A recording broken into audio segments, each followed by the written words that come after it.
만 신고 산을 뛰어다니던 한 무리가 글쎄요, 세계 최강의 군대를 멈춰 세웠습니다. 아니, 군복도 없고 뭐 제대로 된 훈련을 받은 것도 아니고 첨단 장비는 당연히 없었죠. 근데 어떻게 이런 일이 가능했을까요? 그러니까요. 이 싸움은 애초에 누가 더 세냐의 문제가 아니었던 겁니다.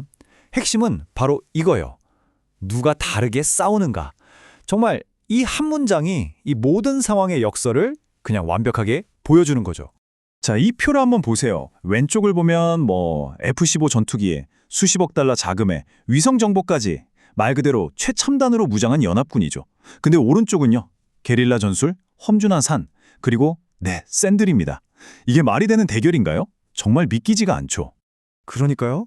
대체 어떻게 저 샌드를 치는 사람들이 저 어마어마한 군사력을 멈춰 세울 수 있었을까요? 오늘 저희가 바로 그 미스테리를 한번 제대로 파헤쳐 보겠습니다. 자, 먼저 후티가 상대해야 했던 그 적이 도대체 얼마나 거대한 존재였는지부터 알아봐야겠죠? 그래야 이 불가능해 보였던 전쟁의 실체를 알 수 있으니까요. 원래는 몇 주면 끝날 거라고 했는데 무려 10년이 넘게 끌었습니다. 때는 2015년 3월입니다. 사우디아라비아가 주도해서 결정적 폭풍이라는 작전을 시작해요. 이름부터 거창하죠? 아랍에미리트, 이집트, 정말 많은 아랍 국가들이 참여했고요. 심지어 미국은 실시간 정보를 주고 공중 급유까지 해줬어요. 영국도 무기 팔고 컨설팅 해주고 이건 뭐 역사상 가장 강력한 아랍 연합군이라고 해도 과언이 아니었죠. 화력은요, 말 그대로 압도적이었습니다. 이 그래프 좀 보세요. 2022년까지 예멘에 쏟아부은 공습이 무려 2만 5천 번이 넘습니다. 상상이 가시나요? 심지어 병원까지 공격을 받으면서 유엔이 이걸 세계 최악의 인도주의적 위기라고까지 했어요. 2023년까지 이 전쟁 때문에 목숨을 잃은 사람이 직간접적으로 37만 명을 넘었습니다. 정말 끔찍한 일이죠. 근데 말이죠. 이런 무자비한 공격 속에서도 후티는 그냥 살아남은 게 아니었어요. 오히려 적의 심장부를 향해서 반격을 시작합니다.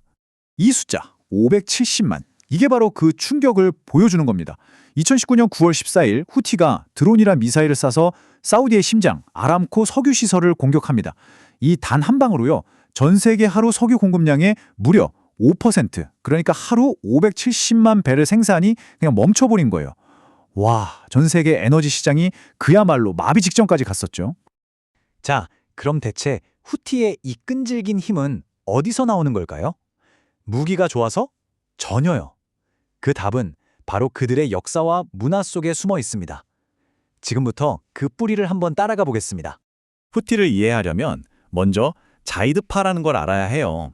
이게 뭐냐면 시아파의 한 갈래이긴 한데 신학적으로는 오히려 수니파랑 더 가까운 좀 독특한 종교 집단입니다.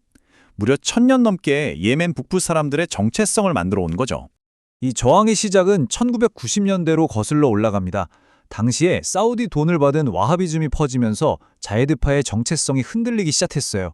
이걸 보고 위기를 느낀 후세인 후티가 믿는 청년이라는 일종의 교육운동을 시작한 거죠. 처음엔 정말 조용한 종교 모임이었어요. 그런데 2003년에 미국이 이라크를 침공하니까 반미 감정이 확 불타오르면서 이 운동이 정치적인 구호를 외치기 시작한 겁니다. 결국 2004년 예멘 정부가 이걸 탄압하다가 후세인 후티가 사망하게 되는데 바로 이 죽음이 그의 순교가 이 운동을 아주 강력한 무장 조직으로 바꿔놓는 계기가 된 겁니다. 자, 그럼 이들이 쓰는 핵심 군사 전략은 뭘까요? 바로 첨단 기술을 완전히 무용지물로 만들어버리는 방법, 이름하여 산왕 요새 전략입니다. 후티의 전쟁 방식은 딱 세 가지로 요약할 수 있어요. 첫째, 분산, 중앙 지휘부? 그런 거 없습니다. 작은 부대들이 알아서 움직여요. 둘째, 은폐, 험한 산이나 민간인들 사이에 그냥 섞여 들어가서 아예 타겟 자체를 없애버립니다. 그리고 셋째, 기습, 지리를 훤히 아니까 연합군을 치고 빠지는 거죠. 순식간에요. 연합군이 놓친 게 바로 이거예요. 여기 써 있는 것처럼 사람들의 네트워크는 폭격할 수 없다. 그렇죠. 전투기를 아무리 띄워봤자 사람들 사이의 관계망을 폭격할 수는 없잖아요. 공습으로 민간인이 다치고 죽으니까 오히려 지역 주민들이 등을 돌리고 후티를 더 지지하게 되는 정말 역설적인 상황이 벌어진 거죠. 후티는 단순히 군사적으로 버텨낸 게 아니에요.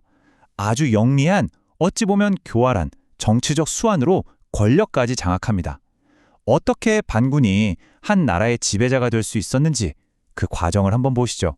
여기서 정말 상상도 못할 일이 벌어집니다. 후티가 누구랑 손을 잡았냐면 몇 년 동안 자기들을 죽이려고 했던 숙적 살레 전 대통령이랑 동맹을 맺은 거예요. 왜냐? 살레가 당시에도 군대 내의 핵심 세력을 꽉 잡고 있었거든요. 이때부터 모든 게 정말 빠르게 돌아가요. 2011년 아랍의 봄 때문에 살레가 물러나면서 권력의 구멍이 뻥 뚫렸죠. 2014년 후티가 바로 이 틈을 타서 살레와 손잡고 거의 싸움도 없이 수도 사나로 들어갑니다. 근데 이 위험한 동맹이 오래 갈 리가 없죠. 2017년에 살레가 TV에 나와서 이제 동맹 끝이다 선언하니까 후티가 어떻게 했을까요? 단 이틀 만에 도망치던 살레를 찾아내서 죽여버립니다. 이 사건으로 후티는 확실히 보여준 거죠. 우리는 누구의 부하도 아니다. 우리가 주인이다. 라는 걸요. 자, 이제 이야기는 현재로 넘어옵니다. 예멘의 한 지역 분쟁이 어떻게 전 세계 경제의 목을 조르는 문제로 커졌는지 한번 살펴보겠습니다. 여러분, 이 홍해요. 전 세계 바다 무역의 무려 15%가 여기를 지나갑니다. 엄청나죠?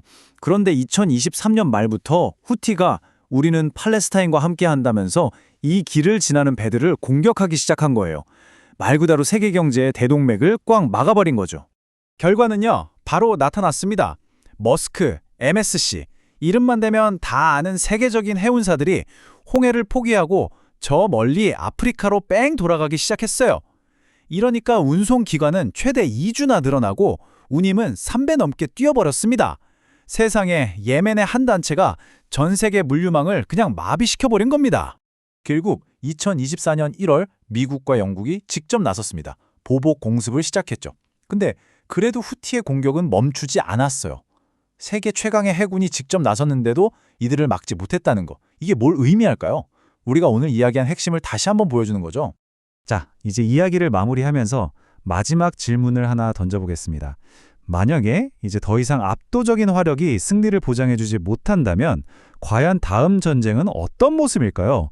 어쩌면 이 질문이야말로 후티의 이야기가 오늘 우리 모두에게 던지는 가장 무거운 숙제가 아닐까 싶습니다.